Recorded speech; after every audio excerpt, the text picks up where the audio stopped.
છો સત્યના શિખર ન્યૂઝ। હું છું પાયલ બામણિયા। તો જોઈએ આજના મહત્વના સમાચારમાં। મહેસાણા જિલ્લાના સતલાસણા ખાતે દીનદયાળ સસ્તા અનાજની દુકાન દ્વારા લોકોના સ્વાસ્થ્ય સાથે છેતરછેડા। સતલાસણામાં સસ્તા અનાજ જે ગરીબોને આપવામાં આવે છે તે અનાજ ઢોર પણ ના ખાય તેવા હાલતમાં સતલાસણા વિતરણ કરવામાં આવે છે।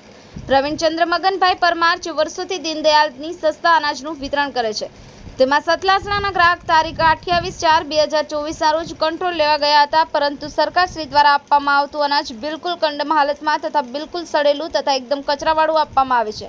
તો અનાજ મામલતદારશ્રી દ્વારા તપાસ કરી અને આપવામાં આવે છે કે વેપારી દ્વારા ખરાબ અનાજ આપવામાં આવે છે। જો આ અનાજ સડેલું હોવાથી અનાજની અંદર જીવજંતુ હશે તો ગરીબના બાળકો તથા ગરીબ માણસો આવું અનાજ ખાશે અને આવા અનાજથી બાળકો તથા માણસો બીમાર પડશે। તો જવાબદારી કોની? આ બાબતે ઊંડી તથા ઉચ્ચ કક્ષાએથી તપાસ થાય તો બધું જ બહાર આવે। ગરીબોને મજબૂરી ખાતર આપવામાં આવતું અનાજ લેવું પડે છે અને આ ખરાબ અનાજ બાબતે દુકાનદારે સરકારશ્રીને લેખિત જાણ કરી છે કે નહીં તેની તપાસ થવી જોઈએ તેવી લોકમાંગ ઉઠી છે। આવું ખરાબ અનાજ તપાસ કર્યા વગર જે તે કચેરી તથા દુકાનદાર દ્વારા આપવામાં આવ્યું છે તેના ઉપર સરકાર કોઈ એક્શન રહેશે ખરા? બ્યુરો રિપોર્ટ, સત્યના શિખર ન્યૂઝ। રમેશ સત્યની સાથે।